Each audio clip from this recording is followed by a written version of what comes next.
History of Maasin, Iloilo. Brief history. Maasin got its name from a salt spring Paet in Barangay Magsaysay, more or less 2 kilometers from the poblacion. As revealed by our forefathers, the early settlers used to go spring for needed supply of salt. In 1775, Maasin has acquired a status of town with appointment of Don Agustin Garcia as its first captain. When the Americans came in, the town was made the arrabal of Cabatuan on April 4, 1903. It was observed it could not stand by itself financially. However, the town leaders entitled for the purpose of separation of Maasin. Don Vicente Malaga represented the municipal district to the council in Cabatuan. Maasin regained its old status as an independent municipality when the late Governor Francis Burton Harrison eventually appointed Don Vicente Malaga as the first municipal president in 1916.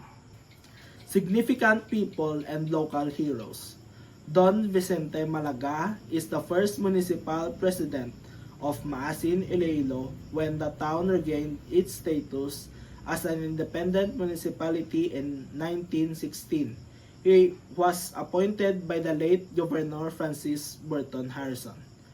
Mariano Malones Sr. is remembered in local accounts as a municipal leader who supported the livelihood development programs that benefited rural industries, including bamboo-based crops and small-scale enterprises in Maasin. His administration is associated with encouraging local economic activities and utilize indigenous and readily available resources such as bamboo. These efforts contributed to providing livelihood opportunities for residents engaged in traditional crafts, furniture making, and other bamboo-related products, which are common sources of income in rural Iloilo communities. Geography. Maasin is now a second-class municipality of Iloilo covering 128.59 km squared, with 50 barangays situated in west-central Iloilo. It features rugged terrain ranging from plains to mountainous areas. It is known as a significant watershed area and for its bamboo craft. Known as the bamboo capital of the Philippines, it has a clay loam soil and is anchored by the Tigum River. Tigum River originates from Mount Inaman located at the Iloilo-Antique border and is the main source of the water supply of Iloilo City for its domestic, commercial, and industrial needs.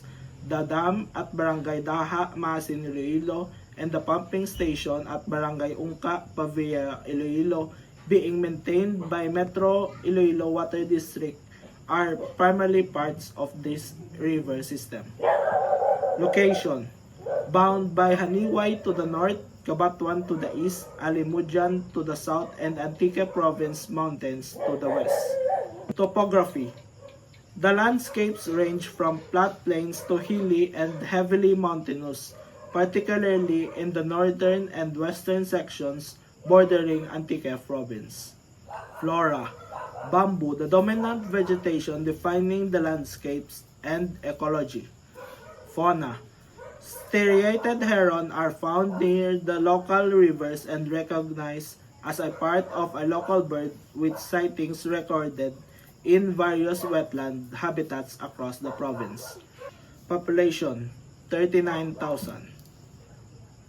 Economic aspects and livelihood of Maasin. Economy deeply rooted in agriculture, specifically bamboo crops, forestry, and farming. Culture. Festival. The Tugtugan Festival in Maasin, Iloilo is an annual cultural celebration held every December 30, highlighting the municipality's rich bamboo industry and heritage. It features rhythmic street dancing with bamboo instruments, intricate binanog courtships dances, and cultural performances. Cuisines.